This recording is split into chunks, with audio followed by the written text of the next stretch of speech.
There it goes. Hey, hello, welcome to the Saturnology Podcast. I am David. I do a show called Saturnology, and with me today is... That's when you introduce yourself. Oh, sorry. Hi, I'm Greg Sewart. Yes, this is Greg Sewart, who does a show called Generation 16, all about the Sega Genesis. Well, here, I'll let you introduce it.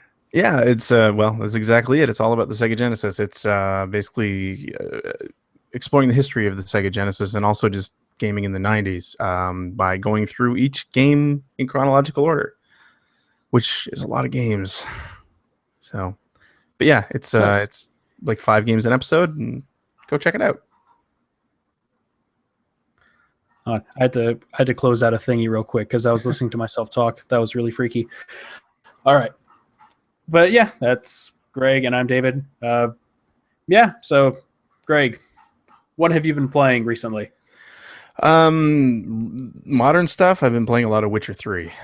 Nice. Yeah, it's kind of a new thing for me because I'm not crazy into Western RPGs. I haven't played a lot of RPGs in general in recent years just because of having kids and stuff like that. But this thing was praised up and down by everybody I knew, and I decided I needed to give it a shot. And I think I'm like 8 hours into it now, and I'm just absolutely loving it. I've heard it's very buggy, but I haven't really seen much of that. So yeah, I've heard a lot of buggy things about that game so far, especially I want to see the Xbox One version. It's had some issues. Oh, really? There's like a save bug going around, I think. Ooh, or like that's it not would good. delete your whole save if something bad happens. I really don't know. I haven't really been keeping up with The Witcher 3 a whole lot. Yeah, I mean, I'd never played any of the other ones either, but I know there's like this really, really rich history surrounding the game and the game world, and it totally shines through. Like the bestiary entries and the character entries are ridiculous in that game. Like you can just tell that there's this really, really lengthy storyline that goes with it. Yeah, I honestly have not been really following The Witcher 3, but Western RPGs in general, I just haven't really been compelled to even try most of them, if any at all, really. Like Witcher 3, which just came out, I guess I wouldn't... Is Witcher 3 considered a Western development? Because I think technically it is. It's west of Japan anyway. So. Yeah, that's true. But I guess stuff like, Fallout or Skyrim or something like that, I can't say I've ever played any of those games ever.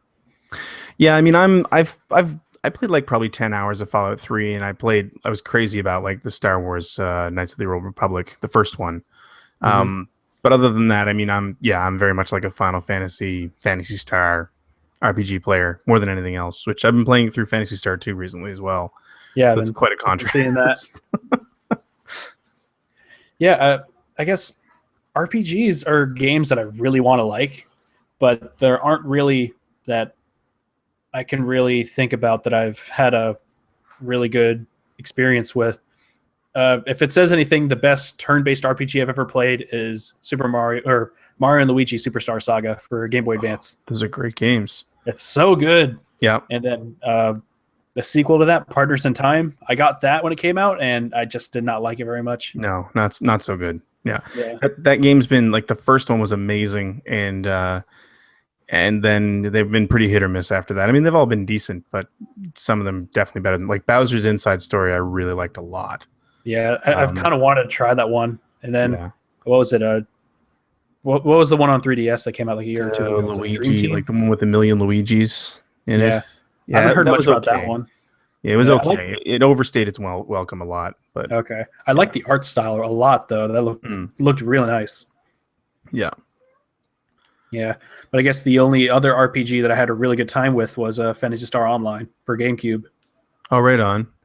Yeah. I was never a big Phantasy Star Online guy, but I knew a lot of people who were. I got roped into playing that a lot just because all my friends were playing it. But yeah, I never played it online. I never knew a single person who could play it online, really. Oh, wow. Because back when it came out on Dreamcast, I was the only person I knew who owned a Dreamcast. And then everyone kind of just kept going with their N64s until the GameCube came out. Then we all got GameCubes. I was a year late to the GameCube party because I was sticking out with Dreamcast. But then Phantasy Star Online came out on GameCube and it had like 4-player split screen, and we played a ton of that. I forgot that it had the split screen in that version. Yeah, I mean, I played all the online or all the Phantasy Star Online I played online, and it was mostly on the Dreamcast, and then also when it came out on the Xbox, which was terrible because I think it had voice chat, but it had this ridiculous lag to it. Like it was a built-in lag. So like if you called for help, you'd been dead for 5 minutes before anybody heard you. Oh wow! So yeah, it was ridiculous. I was kind of wondering why whenever I go to like a independent game store, I see the Xbox version of Phantasy Star Online for like $6. I'm like, oh, I wonder why, because it would make sense more on that platform than it would on the GameCube. Yeah, well, totally. I mean, the thing came with a built-in broadband adapter, so yeah. But oh well, it ended up being a big disappointment when it happened. But I mean, I was working at Electronic Gaming Monthly when those games came out, so yeah, I had a built-in group of people to play those games with, which was nice. Yeah, when I was younger, I didn't subscribe to EGM until I want to say around, like I want to say 3 or 4 months before the Game Boy Advance was coming out, and then the that preview issue with the Game Boy Advance stuff. That's when I, unrelated to Phantasy Star. But yeah, anything? Have you been playing anything else recently, or mainly just Witcher 3?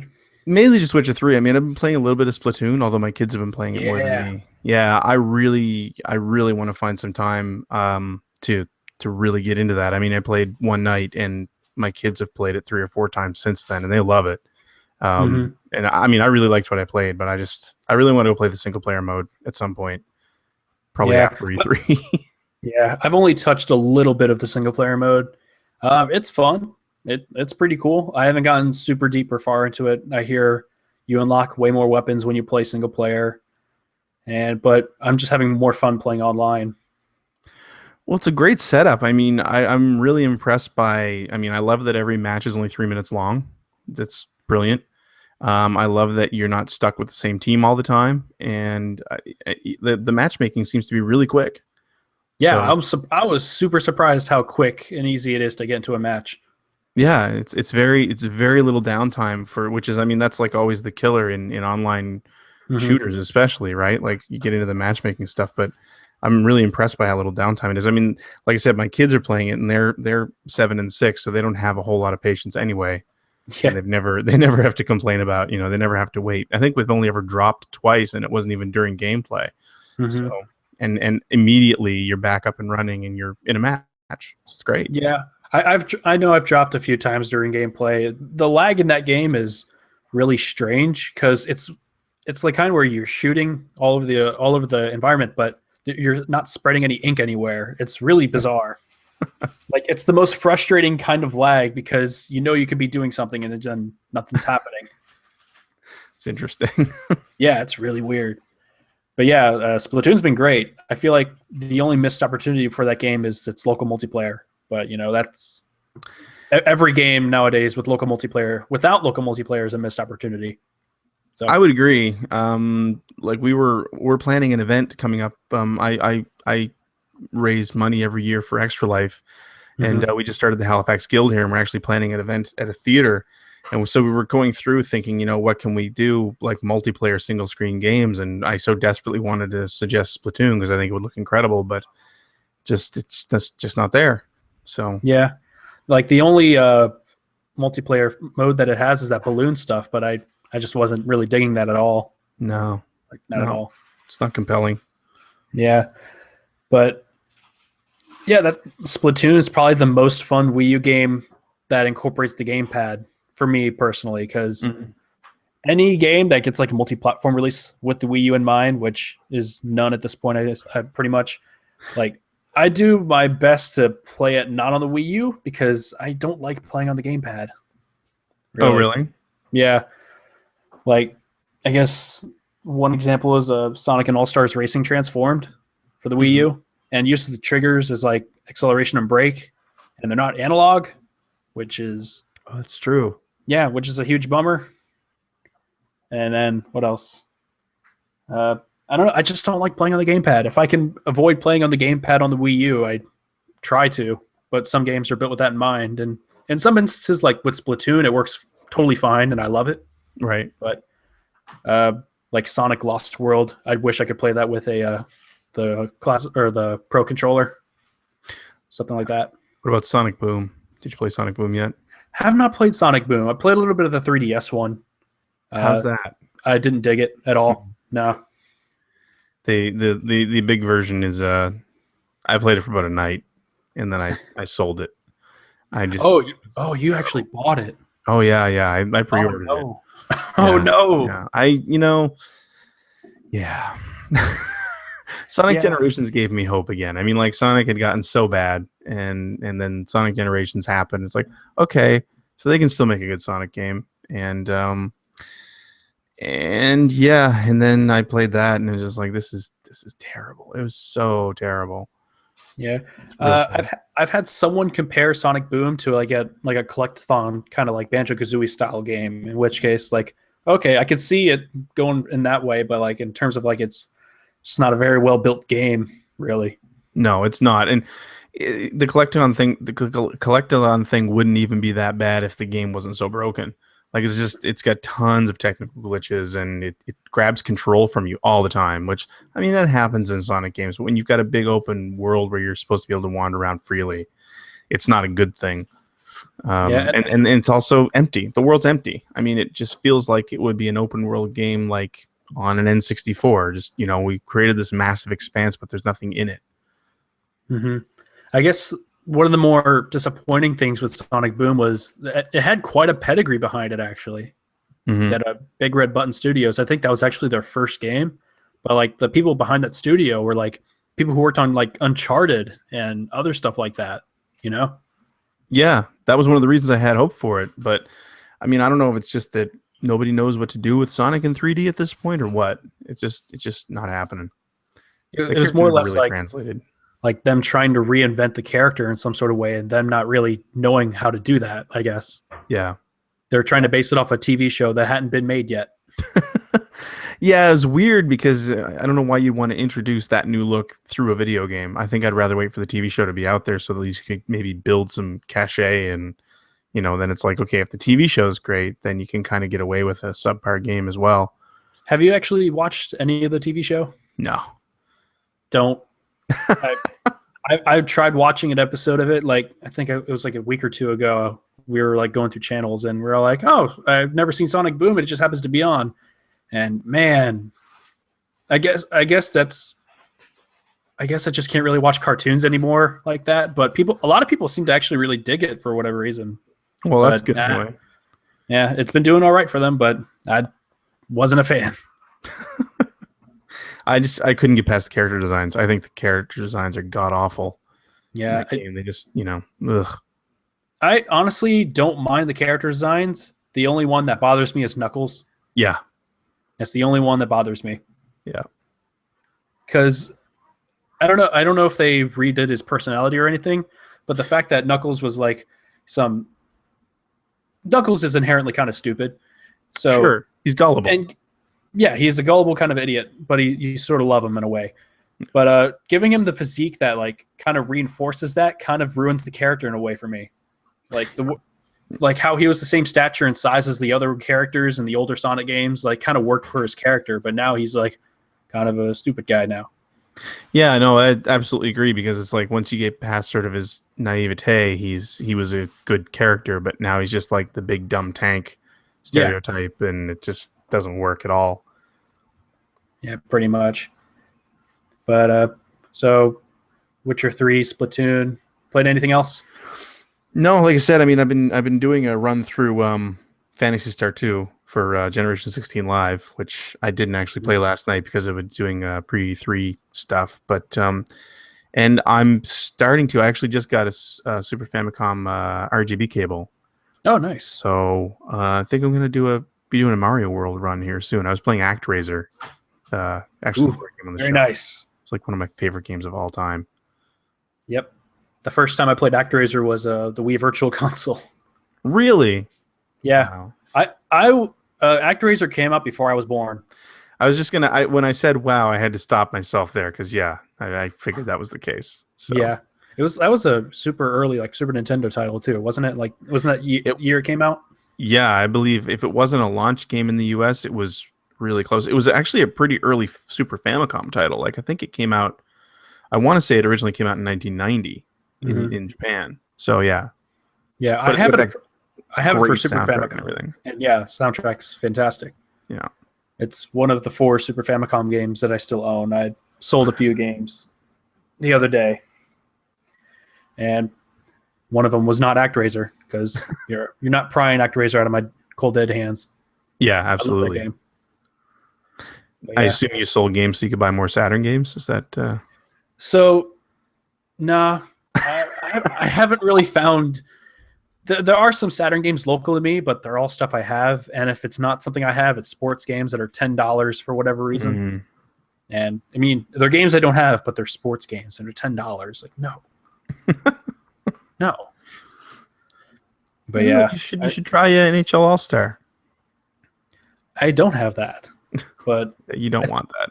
I don't want that. Okay, It's pretty terrible. yeah.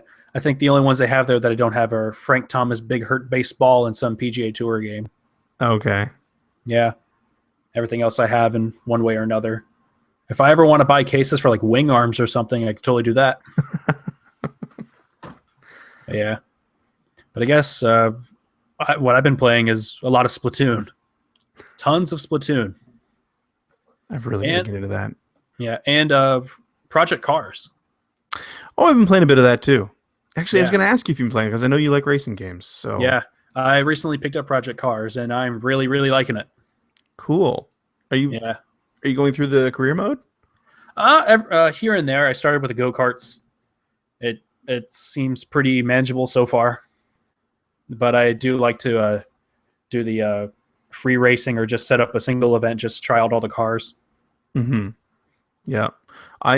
I've been picking it up like when the first night I grabbed that. One of the reasons I wanted to get it was because it was supposed to be compatible with a bunch of different wheels, which in theory it is, but it wasn't really, I couldn't get my wheel to work at all on it. You have for PS4 or PS4, yeah. Okay. Yeah. So what wheel do you have for PS4 or do you have a PS3 wheel? I have a well, it's a Fanatic Porsche 911 GT2. So it's really a PC wheel, but it actually came out in the big selling point for it was compatible with the PS3, and it actually has wireless compatibility with the Xbox 360. Mm-hmm. And then when the new consoles came out, everybody said, well, no, none of that's compatible anymore.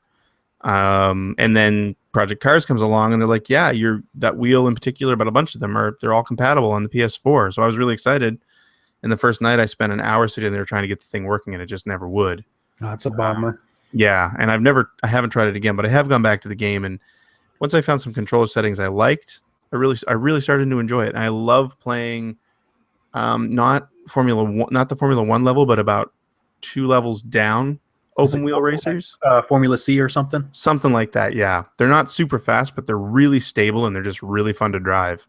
Yeah, I like one of the old Lotus F1 cars. Those are super fun to drive because they're easy to spin out, but it's way more manageable than like the Formula A cars. Mm-hmm. Like, yeah, that game is so much fun. I really want a wheel for that, but that's where they're selling my stuff. But my girlfriend's like, nah. You're not doing that. Yeah, it's I haven't tried it again. I mean, they need to patch it, and I don't know if they already have or not, but I have to get back into it. The only thing I know too, though, is like I went and raced an open wheel race in Monza, and I put the field up as high as it could go. I had like 40 some odd cars, and I ended up starting last. And man, it was rough through that first turn. The AI did not know how to deal with that first chicane. Yeah, the AI in that game is. They're tough, but also kind of rough in some spots. Like they don't know how to tackle some turns, I guess. Yeah, especially when there's a bunch of them. Yeah. I haven't really messed around with much of the AI settings, but that game has a ton of like car settings in terms of like when I saw like a separate screen for like individual tire pressure on each tire, I was like, this is beyond me. Yeah, totally. I'm the same way. I mean, I love that detail's in there, but I will never mess with it. Yeah. As much as I love that that's in there, that's beyond me still. So I have a friend that loves cars. My friend Steve, he's been on he did a few Let's Play videos with me during my racing month. He owns like 3 different cars. He loves building engines and doing all that stuff. So it was nice having a guy that knows cars play Project Cars with me, and he's even like, yeah, this is beyond me. I have no idea what's going on. That racing month that you did, that was what led me to grab a copy of, what the heck is the name of that game? It's like a board game, but it's Tactics Formula. That's it, Tactics Formula. I watched you play it. That is such a weird game. Yeah, it's I knew about that game years ago, and I always meant to grab it, and I never did. And then I watched you playing, and it's like, A, this looks unplayable, but B, I really want this. And I think it was like $6. Yeah, it's super cheap. And like I never knew it existed until I saw like an eBay listing for it. And I'm like, oh, I'll come back to this someday. And I'm like, oh, this would be a great racing month video, if anything. Like that was supposed to be for F1 month in 2014, but like I had no idea how to present that game. It was too unplayable for me to really tackle. So like a Let's Play was probably the best way to go about that game. Yeah, I still haven't figured out how to finish a race in it. Yeah, so. Like it. I mean, it doesn't help that it's in Japanese, but I feel like if you just stuck with it or like read a tutorial online, it'd probably be actually all right. Yeah, I think so. It's it reminds me of I don't know if you ever played the board game Formula D. It's something. I mean, it takes a lot to set up, but Formula D is basically. Oh, actually, that's basically. I want to say maybe I have heard of that. I want to say someone mentioned it in the comments of that video, but I want to. I might have been me. It may have been you. It may have been someone else. There was like someone made like an iPhone version of a Formula racing board game or something. Yep, that was the one, and I don't remember what that was called. Racing Fury or something. I don't know, but yeah, it's basically like Formula D was the whole thing about that game is managing your speed. Basically, like every turn you actually select what gear you're in, and then you roll a die based on that. And you have to make sure you don't overshoot turns and run into the cars and things like that. It's really cool. It's a lot of fun, but it's a long game and it takes a lot of setup. But so it's like Dungeons and Drag strips, pretty much. Yeah, really, pretty much. But Racing Tactics is very similar. Like it looks like it's totally inspired by it. Yeah, man, I would like to really get into a game like that, possibly. Like if it wasn't in Japanese, I think that'd be pretty cool. Sure. Yeah. I'd love to see a digital version of Formula D, like that you can play online on a console rather than the iPhone, because that iPhone version was okay, but it wasn't great and it had loads of bugs. So okay, yeah, I don't know how an online version would work. I mean, turns would take forever. It feels like. Yeah, it would. They would, and that was the problem with it on the iPhone, was that it was asynchronous play. So you finish your turn, and then you just have to wait until other people got around to doing their turn. So it would be days between turns. I mean, like single laps would take a week or longer. I guess asynchronous would be like the only way to really do that for the most part. Yeah, it would be. But yeah, but in terms of what else I've been playing, I guess really those two, and it's all the way over there. The game I've been doing for my next episode, which should be the episode's all done. I just recorded all the stuff today and just finished editing it right before we went live. It just has to export. Nice. Yeah, I might as well just pull it up. I'm doing Virtual Cop. Oh man, I love that game. Yeah, I had to shoot it on this. You can't really see it. This giant flat screen television, so I couldn't use the light gun, unfortunately. Okay. So I kind of worked with the fact, like, yeah, you might want to play this game with a light gun. Just saying. Yeah, it's definitely it's a little better. I'm gonna show how old I am now, but when that game came out, I was living in my first apartment, and me and my roommates, we spent so much time playing Virtual Cop. I mean, like we had the chairs set up so that you could sit on and rest your arms on. Like we just played so long that your arms would like be ready to fall off. And the light gun for the Dreamcast was great. The stunner was great. So yeah, we played a ton of that and a ton of Sega Rally. Like we competed with each other in Sega Rally, where you come home and like one of our roommates would have shaved like a second off the best time or a quarter of a second off the best time. So then we'd spend all night playing, trying to beat it. Do you have the Saturn racing wheel? I never got that. I tried it and I didn't like it. Yeah, it's definitely an acquired taste in terms of wheels, but I really like it. It's not the best for Sega Rally for sure, because the way that Sega Rally handles, but I guess something like F1 Challenge is the best game for that wheel. That and Hang On GP 95. Yeah, I could see that because Hang On was like super touchy playing digitally. Hang On's impossible. Yeah, with the D-pad. I I remember should do a that video on that too. vividly. Yeah.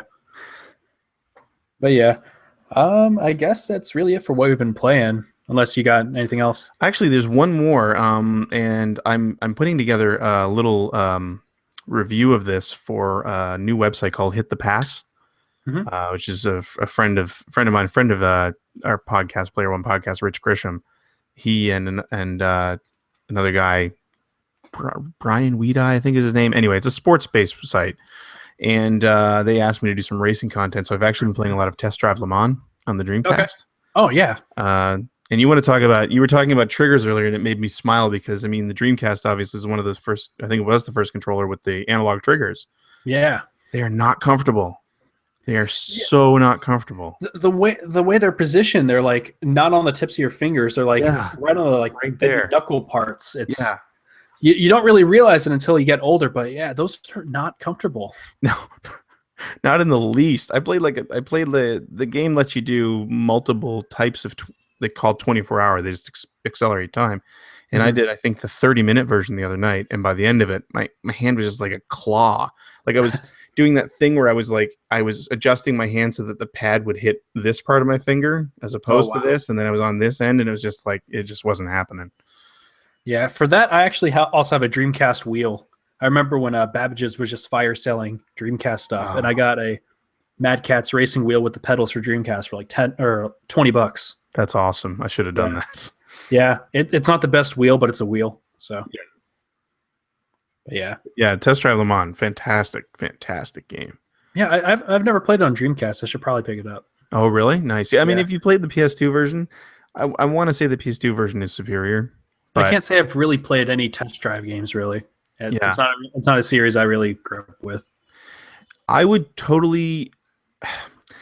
Like, there's some really bad Test Drive games, but the kind of fun thing with Test Drive is after a while they were just sort of going nuts with it, and there was a couple really great ones. There was one that was all like sort of like really deep south grassroots dirt track racing. It was really weird, but it was really good, and I'm trying to remember the name of it. I think it's Unleashed or something like that. You do like figure 8 races and trailer races with it if you've ever seen those, but anyway, they're really good. Are you a fan of the dirt games? Yeah, well, not the most recent one. Dirt Rally? Yeah, but the first couple I was really crazy about. Yeah. I just recently got this PC that hopefully is in a condition where it likes to stay turned on. But I've been playing and really been liking it a lot. It's not arcadey in the way that the older dirt games were. It's way more into simulation, and it's got a massive learning curve. It's really intense. Yeah, no, I haven't touched the dirt games in a while. Yeah, hopefully that comes to consoles. I'd really like to see that on consoles. Yeah, right now it's in early access. I don't know what's gone on with that. I mean, it feels like racing games have kind of fallen by the wayside on consoles, but hopefully, hopefully that changes. It's been a huge bummer for a racing fan like myself. Like last year, I got GameFly just so I could play all the racing games that were coming out, which there were like 2. Yeah, I think there are only 2 racing games like came out for PS4 last year. It was Drive Club and MotoGP 15 or something. Oh my gosh. Yeah. Yeah. I went through MotoGP 14 or 15. I forget what number it was. Wasn't too bad. You know, I never played one of those like motorcycle sim racing games, but I had a lot of fun with it. Did you figure out the front and rear brake? Did you figure out when you used each one of them? And yeah, that took a lot of learning, but you know, what I thought was weird is that there was a unlockable what's the car that's in front of the pack at a race? Pace car?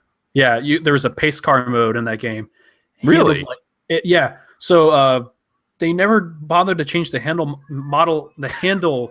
model between the car and the bikes. So the car handles like a bike, and it's really weird. Bizarre. Yeah, it's really strange. Yeah, that's so funny. In terms of racing games last year for PS4, I guess Drive Club was the only one worth playing. And I mean, people can say what they want about Drive Club. I really, really love that game. I couldn't. I tried to get into that so hard, and I just couldn't do it. Yeah, I really like how it handled. I really enjoyed that game. But I guess to each his own. For I'll a lot give of it people. another shot because apparently they're saying, actually today, there was some stuff going around about how they're almost done the PS Plus version. Yeah, some developer on Twitter got out saying like, yeah, the PS Plus version's almost done. I guess we'll hear about a little bit of that next week at E3 or something. I think we're going to hear about Gran Turismo 7 next week. Okay. I'd be into that. Positive thinking. It's going to happen. Yeah. I don't know. But I guess that should move us on to news then. So, yeah. Okay. Drive Club news. The PlayStation Plus version might be coming out soon. Yeah. And also, apparently, there's a... they've been releasing a lot of those tour packs. They're part of their season pass. Mm-hmm. I guess their latest one's going to be, or at least the art style is going to be based on that Velocity Ultra game. Are you familiar with those? No. One of them was on PlayStation Plus a few months back. It's like Velocity 2X or something. Oh, yeah, right. Yeah, I haven't played it, but I know about it. Yeah, so I guess there's going to be a tour pack based off of that game, which I am really curious how they do that. Like, unless the whole racing world looks like Tron, in which case I'd be totally into it. Actually, that would totally sell me. Yeah. Yeah, I'd be interested. Hopefully it's free in some way, or if it's not, if it looks cool, I might put some money down on it. We'll see.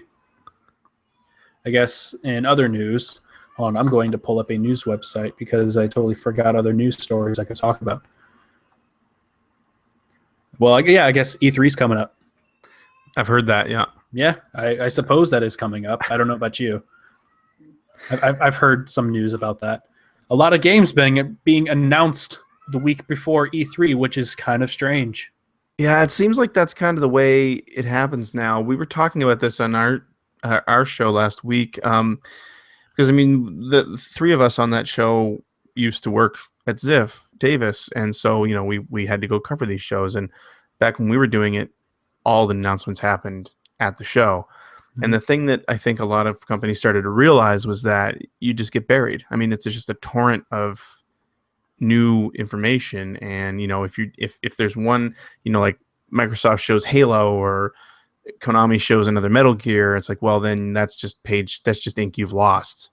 Mm-hmm. So what was happening near the tail end of when I was there more commonly now is that they'll have pre-events where they actually fly people out to see their games 2 weeks to a month early.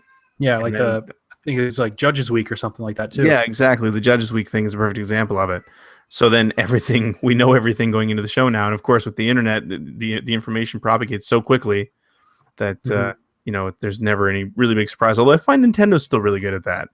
Yeah. I mean, I think the only thing that's really, I don't know if you would call it a leak, but the Hyrule Warriors for 3DS. Right. The trailer and that stuff coming out. I mean, I don't think any of that trailer stuff's been localized in English yet. Or I don't know if they meant for that to leak. It sounds like they totally meant for it to leak because the video for the trailer was still unlisted when most of that story stuff was come out about that. Yeah. Like they forgot to make the video private or something. That wouldn't surprise me. That reminds me of Bill Trinan there with his whole tweet about being fired like a week before the video came out. Oh, yeah, that was kind of fun to watch. Yeah. But Nintendo had a direct like a week and a half ago or 2 weeks ago, and they announced quite a bit of games. I don't think they care anymore. The Nintendo just does what Nintendo does. Like, I mean, granted, most of those announcements were 3DS software. Mm-hmm. There was only like one Wii U game, and that was that Mario and Sonic game. Oh, so really? They're probably, yeah, they are making another Mario and Sonic Olympic Games game. Oh wow. Yeah. Hey. The Wii U version has rugby in it. Oh wow! and the 3DS one has golf. So. Oh, that's interesting. So, we'll see how that works. I mean, I guess it makes sense too because they can, if they're doing that way, they don't have to concentrate on 3DS at the show, right? Yeah, I remember when they had the Wii U, the year the Wii U came out with that lackluster conference. They had like a separate conference for just 3DS stuff. Right. That year. It makes sense. Yeah. People don't have to sit through anything they're not interested in. So Yeah. Unless Sony likes to man up and be all like, hey, we're going to do a separate Vita conference. But no. yeah, that's never going to happen again. No, I'm interested to see how much presence the Vita actually has this year, because it just seems like they've abandoned it at this point. There was that statement that what was it? Andrew House said that the Vita and the PlayStation TV are now legacy consoles. Yes. Yep. Which does not sound very good. No, it's not promising. It's super sad. I really like the Vita. I like playing the Vita more than my 3DS. Yeah, same here. I mean, the cross-buy stuff is fantastic. Like, I love that I can just sort of, especially with cross-save, just pick up and play whatever, like I don't need the TV to be free. And it's a real shame that they haven't been able to leverage that in any way. Yeah. It's just, they dropped the ball with the Vita TV. I understand that a lot of games can't be compatible, but probably the biggest downer is Vita TV has a HDCP, so I can't stream anything from it or record anything from it. Oh, really? Yeah. That's interesting. Because that was kind of the one thing I was considering getting it for. Yo, I want to stream some Freedom Wars. I want to play some more of that. That was pretty fun. Yeah. Like, in terms of like Vita games, I only have like 3 boxed Vita games. It's just Freedom Wars, Persona, and Luminous. You have one more than me. I have Uncharted and Hot Shots Golf. And that's it. I got Uncharted on the what was a Plus game, I want to say. Not a bad little game. Not great, but not bad. Yeah, I like Uncharted 2 and 3 were better. Well, for obvious reasons. But yeah. Oh, I guess other news, that Uncharted collection was a thing. Mm-hmm. That looks cool. I mean, I feel like Uncharted's a little too fresh for me to bother getting an HD collection of it just yet, but I own all 3 Uncharted games individually. Like the only reason I would actually want to pick it up is if they brought back the multiplayer, which they said they are not doing, so I probably might pass on that. Yeah. Yeah. I mean, what's good about some of these HD remasters or the some of these re-releases are they're games that I've mostly not really touched or played, and they're for a console that I just bought that I don't have any games for, so I kind of don't mind picking up some remasters. But at the same time, some of the choices for remasters are kind of really oddball choices. Like, I want to say Darksiders 2 is getting re-released on PS4. Yeah, they just announced that today. Yeah. And isn't that basically someone trying to get some money out of a license they bought, though? Because I mean, that was a THQ game. Yeah. Yo, if you want some real money, where is it? If you want to get some money quick, get the Wii U version of Darksiders 2. Oh, jeez. They don't make those anymore. Yeah, I saw that for $20 at a Best Buy, and I'm like, oh, they're probably not going to make any more of those. I should buy that. And I'm sorry. I apologize, by the way, if you can hear my kid crying in the background. Oh, no, you're good. She's screaming, but okay. Yeah, and then they're remastering God of War 3, which came out in 2010. Yes, see, that's what I'm talking about. I mean, I guess that was 5 years ago, but yeah, just like the other one that I noticed the other day was like the Final Fantasy X and X-2 remaster for the PS4. Like, I think I just bought the PS3 remasters of those like a year ago. Yeah, like I want to say those kind of came out unannounced. I mean, they came out, they're like, hey, and it's coming out like in 3 weeks. You know? Yeah, exactly. I walked into Walmart and they just happened to be on the shelf. I'm like, oh, these came out. You know? Yeah. In which case, like, if you want to remaster a game that no one really cares about, just kind of put it on the shelf and people will be like, oh, I didn't know they were making that. That's cool. Another game I can play. I mean, and you get to like kind of what you said. I mean, it's still not a ton of games coming out for the newer consoles. Yeah. So you definitely have that whole, man, I really need to buy something new for my system, and there it is. And especially if they're games that you remember fondly, you know that you're going to like what you're buying. Or it's a game that you heard really good things about and you just kind of missed last time around. That's what happened with me in Tomb Raider. So when Tomb Raider Definitive came out, I'm like, oh, I heard that was good and I wanted to play it. So PS4. Good example, yeah. That was one of the games I'm looking forward to seeing at E3 is the Tomb Raider. Rise of the Tomb Raider. Because, man, I loved the last one. Yeah, I'm really excited how that'll turn out and how it'll eventually turn up on other systems at some point. Yeah, it's in an Xbox One. Yeah. I'll get an Xbox One at some point, but maybe until Halo works. That's why I wanted an Xbox One last Christmas, and then it's not working. I'm like, maybe not. Now you can get the new white Xbox with the Halo Master Chief Collection. Yeah, for like, I want to say $300 or something. Yeah, something like that. Yeah. And they dropped the price on that super fast.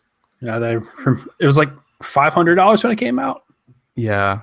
And now it's like $300, $350 or something. I think that there's been like a total regime change over Microsoft since that thing came out. And it just feels like they've been spending the last 16 months like reversing everything that obviously whoever's in charge now didn't agree with.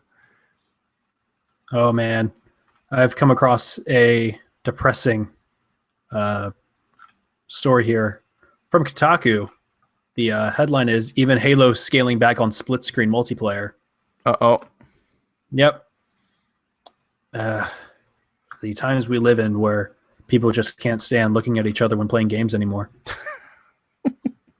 I hate it. I hate that couch multiplayer is becoming a thing of the past. Yeah, like the one problem that I have with Project Cars is that it doesn't even have like a 2-player split screen mode. Like, I'd love to play that game with another friend and we just like mess around with cars. Yeah. Or Drive Club, a game that was centered around multiplayer racing doesn't have local multiplayer. Mm-hmm. I agree. I mean, now that my kids are getting old enough to play games, I'd love to sit and play games with them, but it's always pass around the controller, which that's not terrible, but that's one of the reasons why we love Mario Kart, because we can all play. Yeah, or like me and my friends, we play Smash Brothers like probably like 3 times a week. Yeah.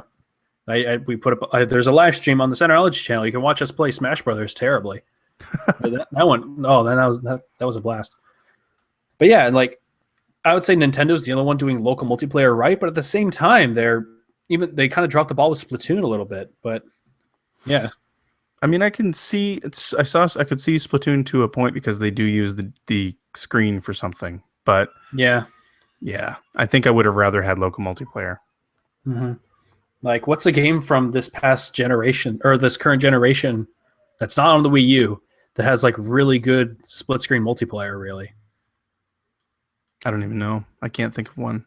I'm sure there have been some, but nothing that's jumping out. It's pretty much like indie releases. Yeah.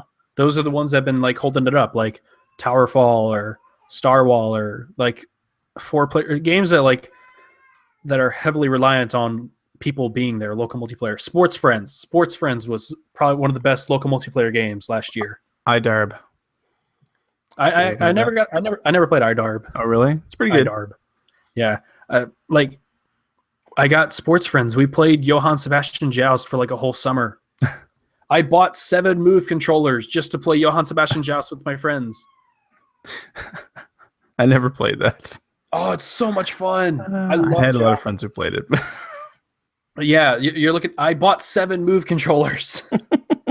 Fortunately, they were only $5 each. I was going to say, bought them, so Sony would be wishing that happened a lot earlier. Yeah, but the Move found its killer app, really, and that was it. I remember at MagFest in the Retroware suite, we were playing. We didn't have Move controllers, but Mark Carr, who does a show called Indie Game Searchlight, he brought us PS4, and we were just playing a 4-player Joust with his PS4 controllers, and that was great. That was awesome. I gotta go to MagFest sometime. That's the one. Yeah, you really should go to. It's happening in February next time. Mm-hmm. So I don't think there's anything in February. So snow, besides snow, but whatever. I don't live in a place where it snows very often, so it's nice to kind of see it for like a few hours, and then I want it to go away. Yeah, speaking as someone who lives in a place where we got snow the same way that Boston and New York did last year, or last winter. It wasn't last year. It was only a few months ago. Yeah. Okay. Yeah, I want to say, Joe Walker lives in Boston. I think he got like the brunt of that. Yeah, they all did. I up until, oh my gosh, like mid-May, I still had snowbanks outside my house that were as tall as me.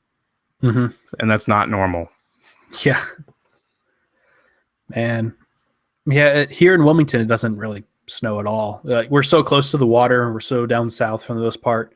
When we do get snow, it's like a massive event. And I remember we had one year where it snowed a lot, and like everything was closed. Like roads were closed, schools were closed, businesses don't even bother going on the road. And it's been like it snowed like half an inch, and everyone's like everything's closed.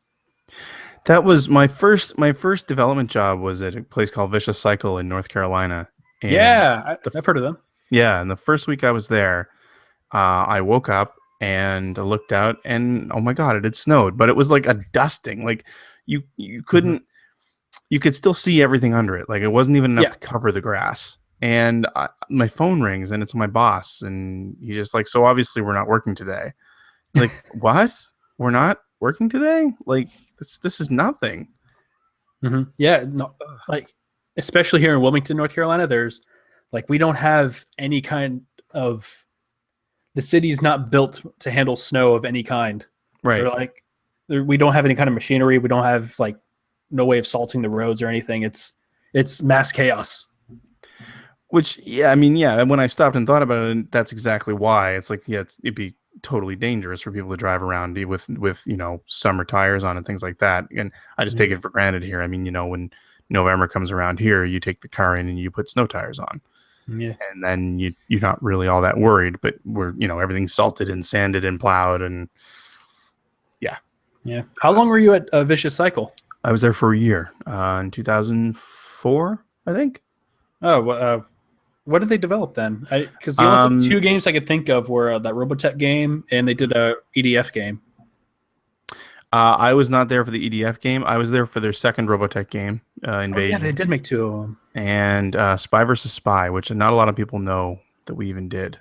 And then I came back and did a little bit of post-development consulting for Deadhead Fred on the PSP. Oh, wow. So, yep. But they were yeah, it was great. A game I loved North Carolina. That's a game I almost played. Yeah. Yeah, I've lived here in North Carolina like my whole life. Nice. So. I've been trying to track down the lead designer on Robotech Invasion because I would love to do a Let's Play of it, but from a development perspective. And I remember a lot of stuff. So cool. Yeah, and I remember a lot of stuff. I mean, I remember vividly some levels that were completely cut from the game. And but I'd love to be able to go over the old design docs, and I'm pretty sure the designer still has them, but I just haven't been able to I haven't been able to reach them. We were kind of scattered to the wind after that. I mean, granted, that's a game I've never played, but like having like the developers like play like an old game and then have them go over the development process and talk about stuff that was cut, like that stuff sounds super interesting to me. Like I wish developers would do more of that, even with like stuff that they don't really have any hand in developing anymore, I guess. Yeah, absolutely. I love that stuff. Like that's how you do like commentary for a game, really. Yeah, well, that's just it. I mean, just to know like why decisions were made or what could have been here or how was it and how did it change? Like, I think it'd be fun to do, but like I said, I don't want to do it until I get access to. I went and looked through an old MacBook of mine, and I thought I might have had the design docs on it. I had the original script that I helped write, but I didn't have the design docs, so I don't want to do it yet. I'm going to do it. I just don't know when. Is Vicious Cycle still around? They are. I think they're part of. Well, you said EDF. What's the name of the company that publishes EDF? It's got a really strange name. It was like D3 Publishing or something. D3 Publishing. I believe they're the like American branch of D3 Publishing now. Okay. Yeah. I know they had their hand in like doing their own homegrown engine work. Yeah, the Vicious engine. Yeah. They did some licensing out for that kind of stuff. Yep. I vividly remember that too. Mm-hmm. But yeah, that was my first dev job, was working with them. Yeah.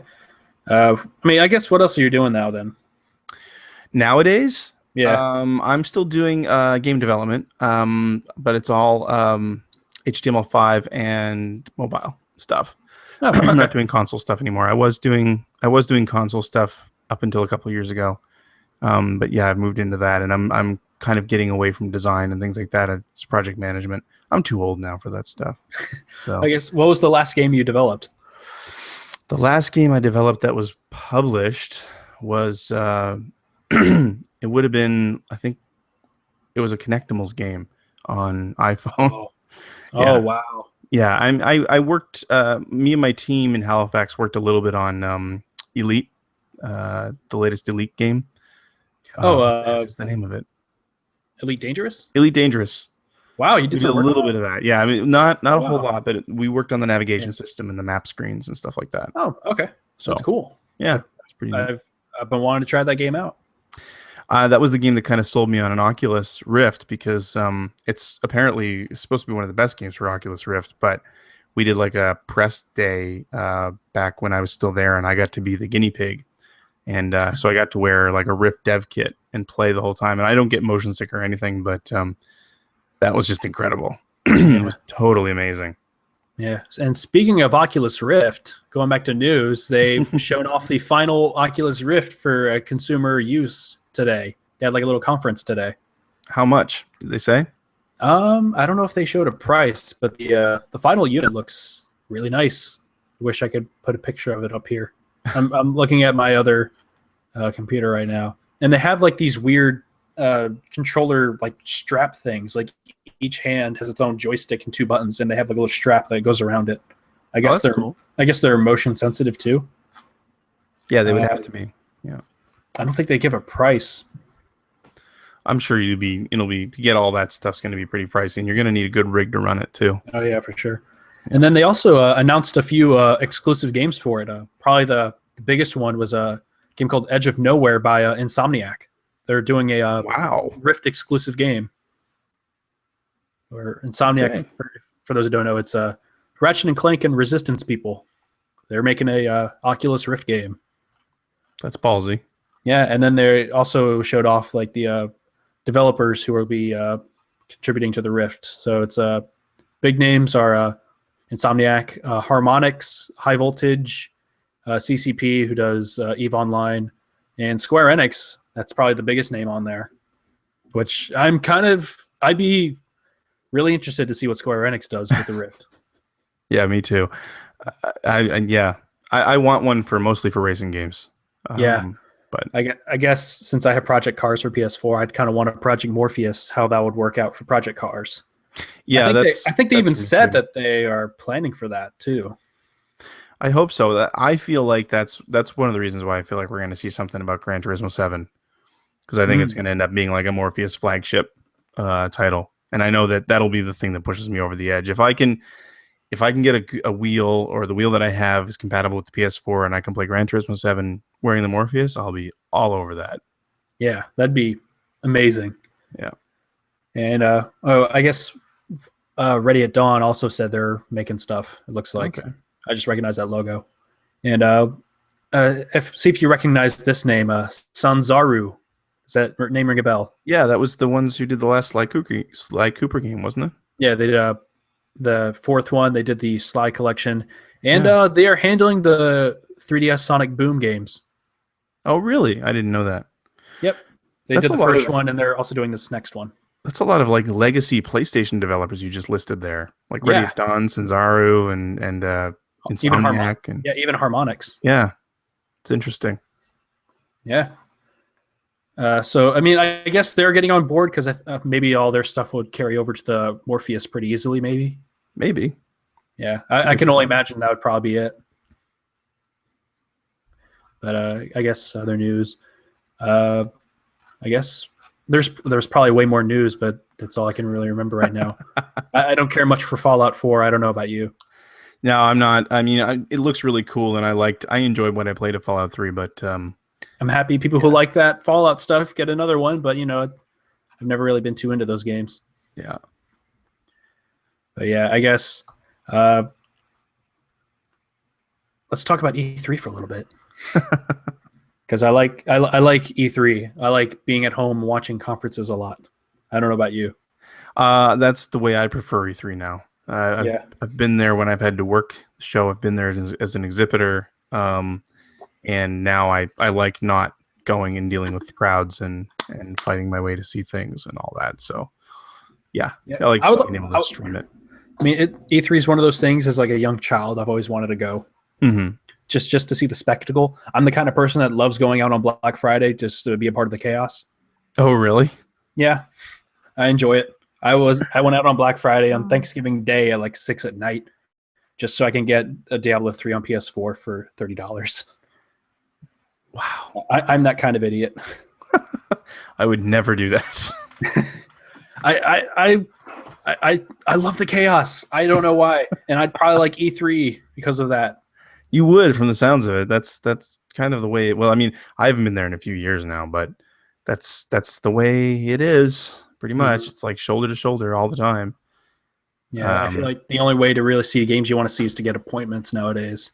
Pretty much, unless you want to stand in line, which can be like hours. And it's like it's set up to be that way, especially with Nintendo. I mean, the Nintendo booth always has like this epic line, which is just crazy. Yeah.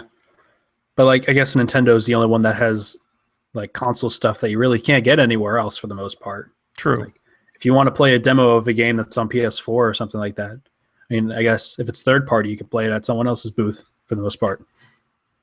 Yep, very true. In some instances.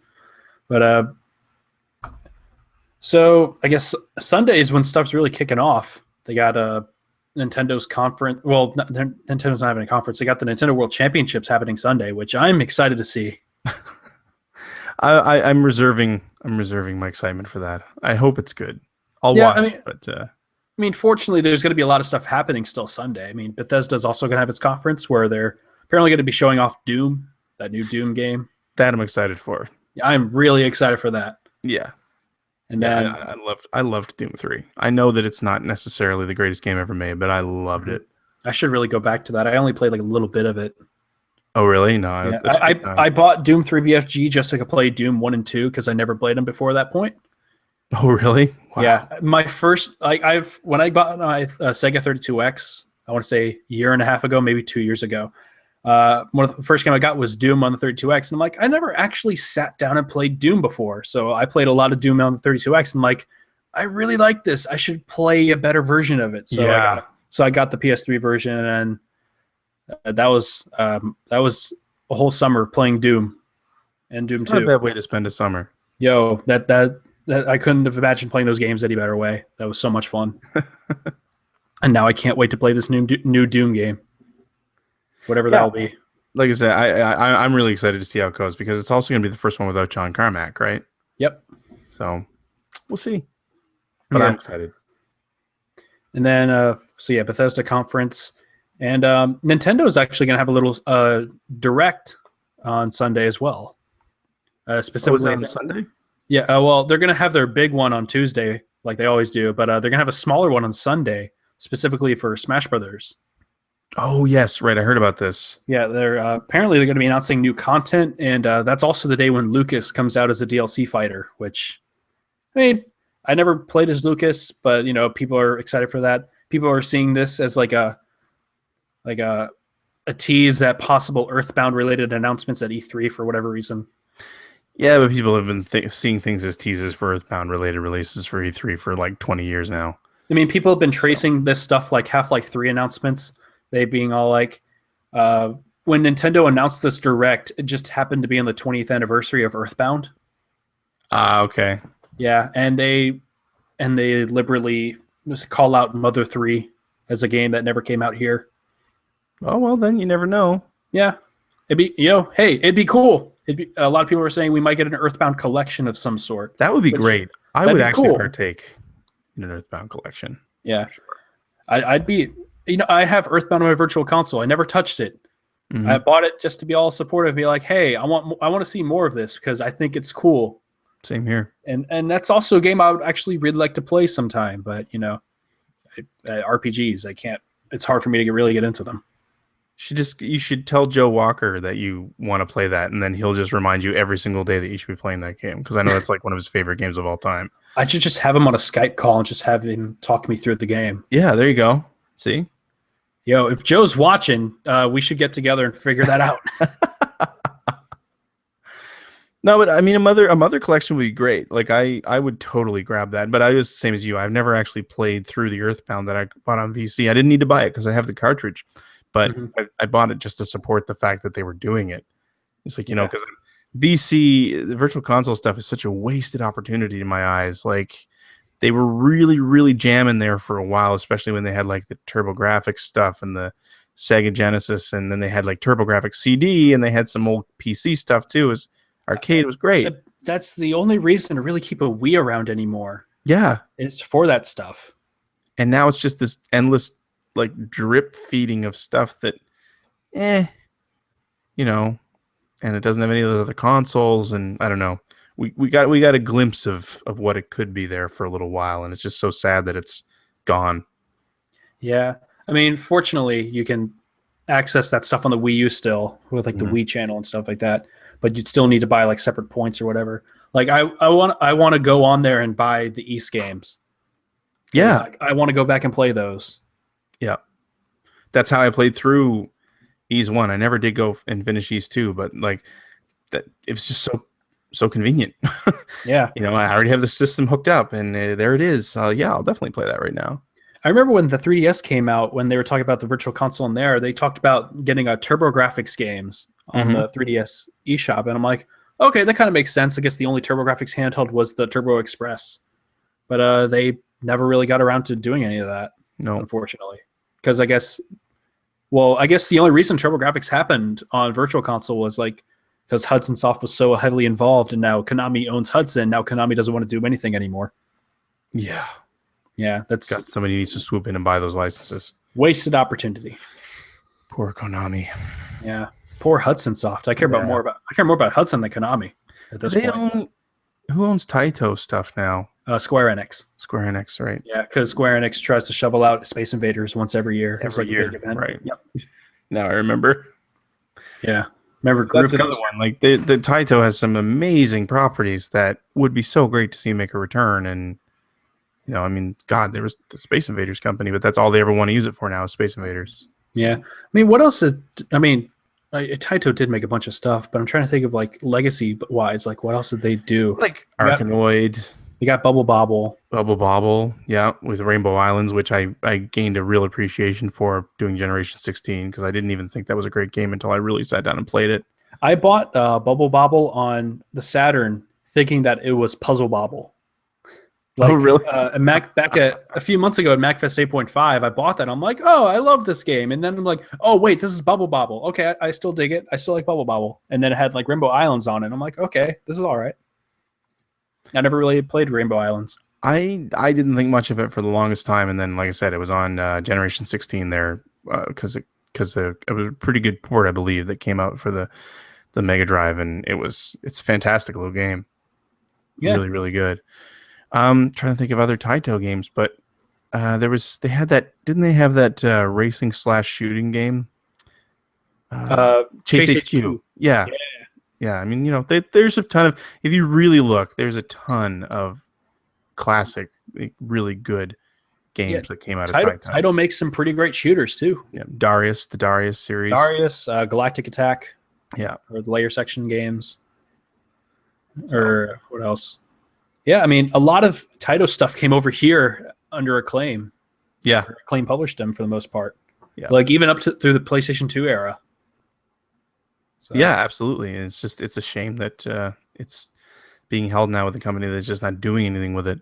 Yeah, there's so much IP that has so much potential nowadays, or has the potential just being re-released in some sort of fashion just to like, hey, we still know these exist. We want to calm your worries like Capcom did with that Mega Man collection earlier this week. Yes. But I think that's really cool, and I think the people behind it are really smart in how they're going to handle that. Like, I hope whatever happens to this Mega Man collection they're coming out with, and if it turns out really good, I would like to see like other companies like Konami or I guess Square Enix and Taito, like maybe they'll see this and be like, okay, these are people that really respect the emulation, they really respect the history of these games. Like we can just have them do all that work because we don't have time to.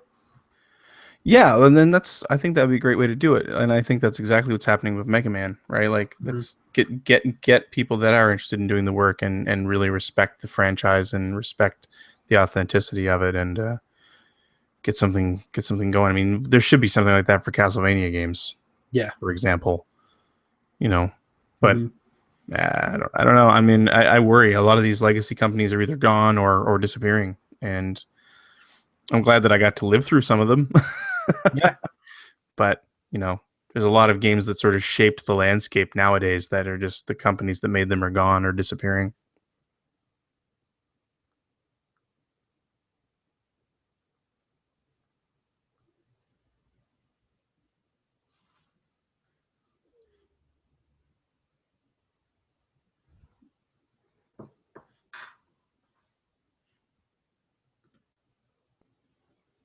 I don't know if I've crashed or you've crashed.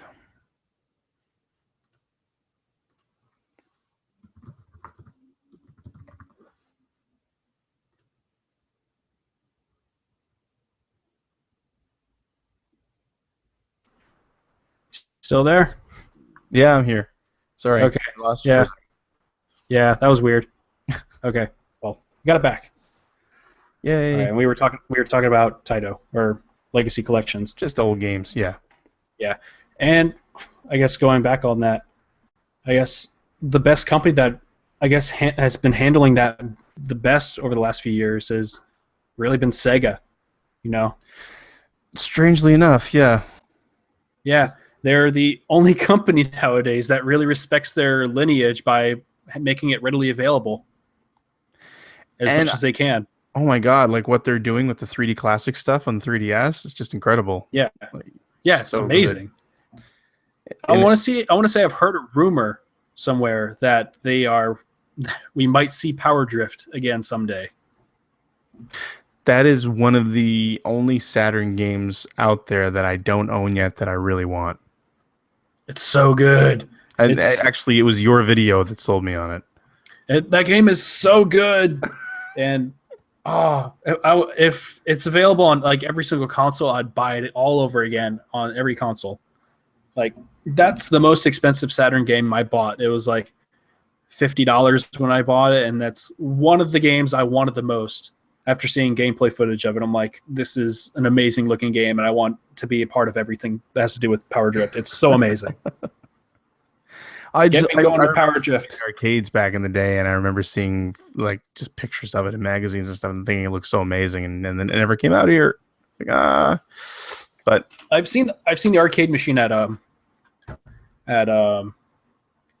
MagFest for a few years. Oh, really? And it's still they have the stand-up arcade machine, which not the best way to play Power Drift, but hey, it's a way to play Power Drift. And super scalar games age really well, I find anyway. Like all the Sega super scalar stuff always looks like. I mean, Outrun is what you just said about Power Drift is how I feel about Outrun. I will buy Outrun if it's on a console I own, I buy it. Like it's just one of my favorite games of all time, and it's aged so well. It's got this crazy like timeless look to it too. Like it's amazing how good that game looks for being so old, because it's so stylish in the way it like does that like 3D effect. Yeah, for sure. I mean, a lot of those games have aged really well. It's really strange. I guess that like on iPhone, have you heard of a game called Final Freeway? No. Okay, it is there's two Final Freeway games, and it's pretty much they look like Outrun. The first one's like Outrun with pre-rendered sprites. The second one is Outrun. Interesting. It's really cool looking. I got them when they were free. I don't know how much they are, but they look and play like Outrun. They sound like Outrun. They're really fun games. If you want Outrun on your iPhone or Android, I don't know if it's on Android, but that's. I'm part of the cult of Apple anyway. Okay, there you go. Yeah, it's on Apple.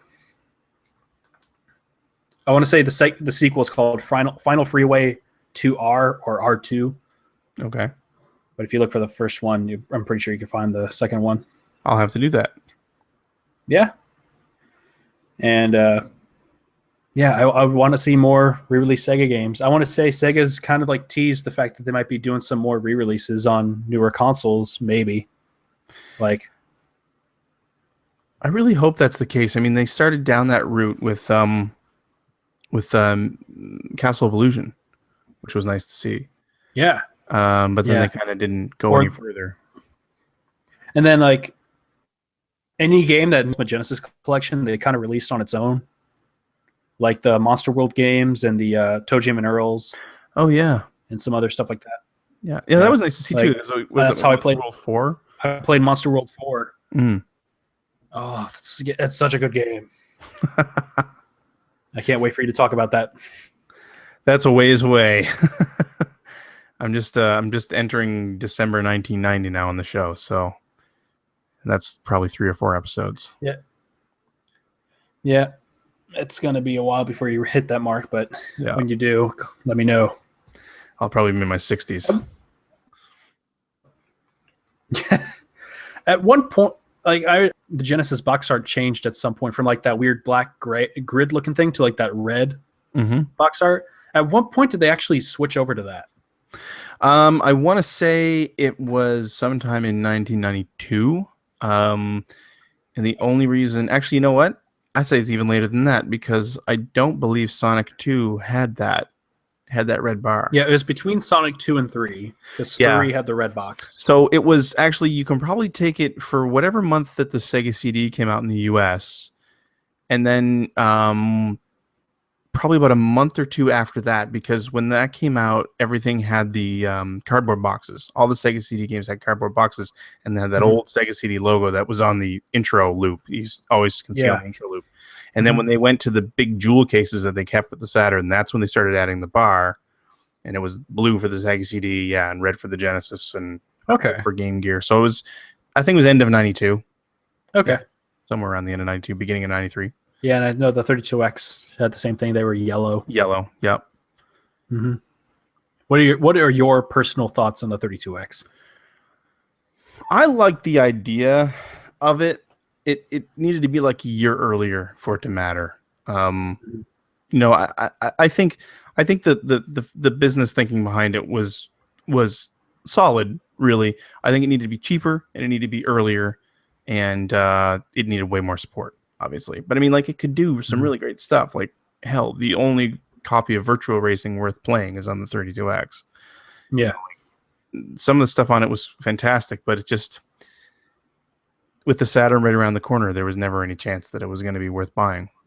I still bought it, but there was never any chance that it was worth it. Yeah, I love the 32X. It's one of my favorite Sega consoles. I adore playing games on it. I love all the games on it for the most part that I own. Knuckles Chaotix is a bizarre, fantastic game. Tempo is batshit crazy, and I love it. What was it? Colibri. The finest hummingbird simulator in history. Yeah, it's pretty strange, but it's cool. It's such a weird platform. And any games that were released on other consoles that also got a 32X release, their 32X version was strangely the best version for the most part. Like Virtua Racing or Doom or what was it? Virtua Fighter, Mortal Kombat 2, stuff like that. Like Virtua Fighter on 32X, so much better than the Saturn version. Doom, way better than the Saturn version. And Virtua Racing, arguably better than the Saturn version. Oh, it's definitely better than the Saturn version. Yeah, I haven't played the Saturn version of Virtua Racing in a long time. It's got some cool stuff with it, but it's definitely, Yeah. So there's definitely some quirks with that game that kind of rubbed me the wrong way. It was a hack job, really. I don't think Sega made it. That was the problem. It was Time Warner Interactive. Yeah, Time Warner. Which is what, Tengen, I think? But yeah. Yeah, that is weird. Yeah, they were doing some stuff like that with the Saturn. Like, that's one of the weirdest things about the early years of the Saturn, too. Like, the Shinobi game wasn't released by Sega. The Virtual Racing game wasn't released by Sega. It's really, really strange. Yeah. Like marketing those. I mean, I don't know if marketing Virtual Racing was going to be a big hit for Sega because, it looked inferior to stuff on PlayStation. I don't think they were looking for that. And I mean, Shinobi is that's a legacy franchise. I don't see what's wrong with publishing Shinobi unless they wanted to get away from the full motion video stuff. I guess, but I mean, they were not far removed from Shinobi 3 at that point. Like, Shinobi 3 wasn't that old, so it was still a viable franchise at the time.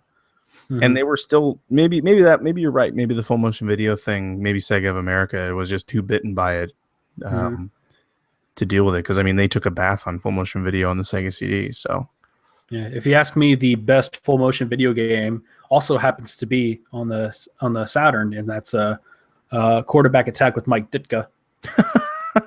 I've never one really of the played that. Most incredible feats of full motion video games I've ever played. It is an amazing game. like for what they had to deal with, like in order to make a full, like, yeah, it's full motion video, but it's an actual video game. Well, they were trying stuff like that for a while, right? Like with Prize Fighter and things like that too. Yeah, those first but like for those, it didn't really work like in the way I was hoping for. Like, I guess the worst example was probably Slam City. Scottie Pippen. Oh god, I got the 32X CD release of that. I got that. It's on 3 or 4 discs. It's ridiculous. Yep. Yeah. I feel sorry to say that I own most of the 32X CD releases. There are only like 3, aren't there?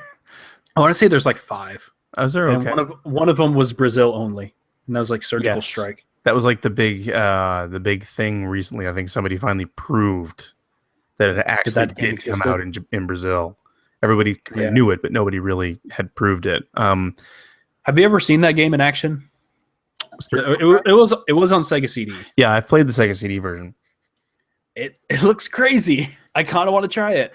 Is that the one? I'm trying to think what that one was about. Everything kind of looks like toy tanks and everything explodes for no reason. Is that the one where you're in the helicopter? You're in a tank. You're in a tank. Okay, I played the. I want to say you're in a tank. Played in the helicopter, and that's the one that I've played recently. But yeah, I mean, they were all. I think all those games were kind of based on the Tomcat Alley engine, right? Which Tomcat Alley was a great game, although I always find it kind of funny because I don't know, calling Tomcat Alley an engine is, I don't know. That sounds baffling to me, but I know exactly what you're talking about. You know, it's like using the 5 frames of video as a loading screen while somebody's like throttling up or something like that. But yeah, I always thought it was so funny in that game because I really enjoyed that game. But like when the planes would explode, you could tell they were models because sometimes you could see like they were still stuck to a string on the tail, or they'd split like right down the center of the fuselage, like not the way anything in real life would explode. Yeah. I mean, say what you will about modern games. Like, I guess we'll never, ever really see a game like that again. But with the exception of like something of like Five Nights at Freddy's is probably the first return to form of that style of game. Like, I want to, if someone was crazy enough to homebrew on the Sega CD, like you could totally make Five Nights at Freddy's on the Sega CD. You really could. I loved that time in general. Like that's one of the reasons I love the Sega CD. But I was crazy too when the 3DO came out. I actually sold everything I owned and bought a 3DO. Every other game system I owned. Man. But there's something weird about it. And I have fond memories of all those games because it was kind of like we're right on the cusp of using CD-ROM for gaming, and you could tell like nobody knew what to do with it. Like nobody had any clue how we should be using this media. All they knew is that they had tons of space now, and it's like, do we just make, some of them were just like 16-bit cartridge games with Redbook audio. Great, that was awesome, and some of them were like, I loved that. Like I loved seeing like crazy orchestral or crazy rock music in games that don't look as if they belonged with that soundtrack. Yeah, but it's like you look back at that now, and people, especially who didn't live through it or don't really appreciate it, it's like, wow, games were terrible back then. But that's not how I think a lot of us felt about them when they were happening. Like it was revolutionary when we were playing them. Like Myst, same thing. People look at Myst and you kind of turn your nose up because it's not much of a game, but at the time it was unbelievable. Or that time when EGM was going apeshit over Battle Arena Toshinden. That's another great example. I mean, that game just looked incredible. It was a terrible game, but it looked. I would agree that by the time Toshinden came out, it looked incredible because there's nothing else like it. But going back to that is not ideal anymore. No, but see, that's the thing. Like we were all there. Everybody was finding their way. Like that's a really good example. It's not exactly the full motion video style example that I was talking about either, but like they were on the cusp of something new, like taking one-on-one fighters into a 3D world. Like Sega had done it, Namco had done it, and there wasn't really a definitive way to do it. So have at it. Yeah. Well, it's starting to get close to that hour-and-a-half mark, so should start dying it down with we got one viewer question that I'm going to pull up right now because I already forgot what it said. even though we already went over it like right before we started recording. If it will load up, here we go. All right. Our first viewer question is, what are your thoughts on the retro VGS that is going to have its Kickstarter start this summer? It's like a new cartridge-based video game console for indies. I believe that's what you said, because I had never heard of this. I think that's right. It's using the Atari Jaguar shell. Yeah, that looked really bizarre. Like, I guess there was enough of, or like the molds for an Atari Jaguar were cheap enough to really go at it. You know the story behind the molds for the Atari Jaguar, right? They eventually got turned into like dental equipment. Yeah. So yeah. So I think they're cheap. Yeah, I mean, I think this is a cool idea. I personally have terrible memories of the Atari Jaguar, so I think anybody who bought one probably does. But I don't see how if it is what I've heard that it is, which is just we're going to try to talk people into making cartridge releases of their own games, seems like an awful big risk. Yeah, I mean, if you're going to make a cartridge-based version of your games, I would say try going with like what's already established. Yeah, with, like a lot of people make like Genesis or Super Nintendo homebrew games or NES homebrew games, and there's actually viable ways even today of playing those fairly easily on like Retron consoles or something like that. Mm-hmm. And if not, you can also just release it as a download and have people pay for it on the site and play it on an emulator. Yeah, exactly. Like, I mean, I wish them all the success in the world. Yeah, but I'm not interested. It is definitely a new, unique idea that I'd be interested to see take off in some form, but I'm still confused as hell by it. I still can't really wrap my head around it. Nope. It's an interesting idea, but I guess we'll see where it goes. Really, I really don't have much else to say about it. But yeah, it is about 9:30 here, so I'm going to call it. Greg, thank you so much for joining me with our one connection hiccup. Other than that, it went flawlessly. Yeah, my pleasure. It was fun to sit and talk. It's nice to talk to somebody who likes the Saturn and racing games. I don't get that very often, so. Yeah. And I'm looking forward to more videos of yours. Yeah, I should have one out either tomorrow or this weekend. All right. So, yeah. And for all of you watching, I see 9 viewers, which is more than what I was anticipating. So thank you for watching this live. That has been the Saturnology Podcast for June 11th of this year. So thank you, Greg, for joining me. Sure thing. And thank you all for watching. And I'm going to stop broadcast. I'm going to click the button right here. Ready? And